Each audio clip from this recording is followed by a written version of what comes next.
आपको कितनी गहरी बातें बता रहा हूं। बेस्ट तरीका है अगर आपको परमेश्वर से जवाब लेना है प्रार्थना करने का, 1+1+1।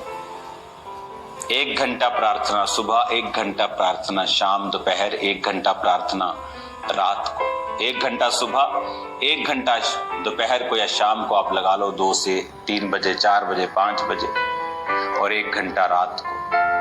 1 घंटा आप सुबह प्रार्थना करते हैं, प्रभु तू महान है, हालेलुया, धन्यवाद प्रभु यीशु।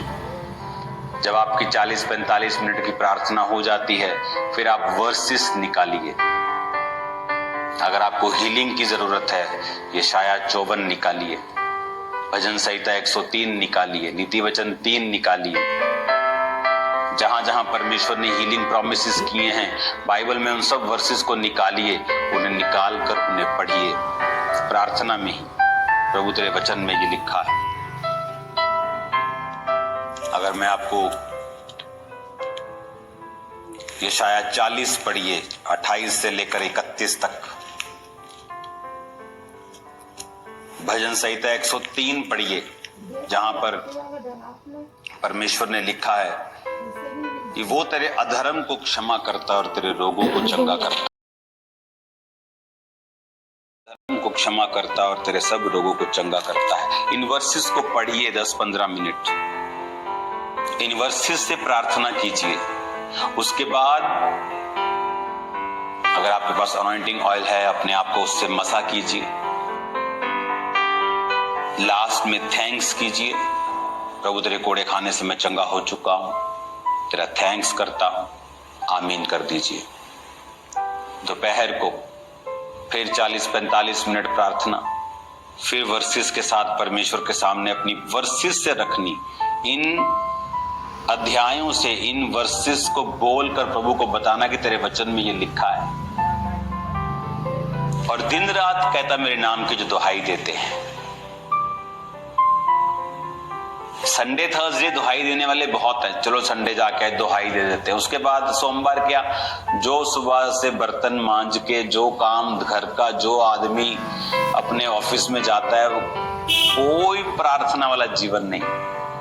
शाम को आधा घंटा एक बैठ गए, प्रेयर माउंटेन वाली चलो प्रेयर कर ली, ठीक है, लेकिन जिस प्रार्थना की मैं बात कर रहा हूं वो आपका न्याय चुकाएगी, आपको परमेश्वर से जवाब लेके देगी।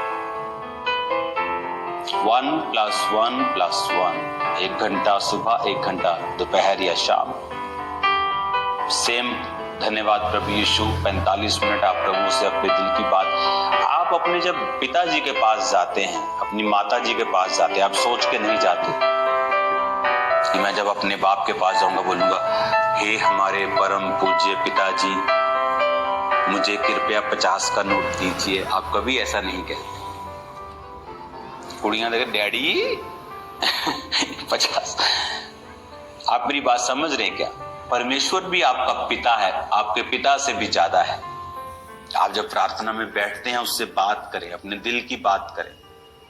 हो सकता है उसमें कुछ इमोशनल चीजें हों, इसलिए मैंने कहा लास्ट 15 मिनट फिर वचन से प्रार्थना कीजिए, ताकि जो वचन से प्रार्थना होती है उसे परमेश्वर दरकिनार नहीं कर सकते, क्योंकि वो अपने वचन का इनकार नहीं कर सकता। जब आप 15 मिनट वचन पढ़ के प्रार्थना करेंगे, पिता तेरे वचन में लिखा है कि तूने कहा तू थके हुओं को बल और शक्तिहीन को बहुत सामर्थ्य देता है, मुझे सामर्थ्य, मुझे बल दे। तेरे वचन में लिखा है जो यहोवा की बाट जोते हैं वो नया बल प्राप्त करते जाएंगे। देख तेरे वचन में लिखा है कि धर्मी का वंश बचाया जाएगा। क्यों?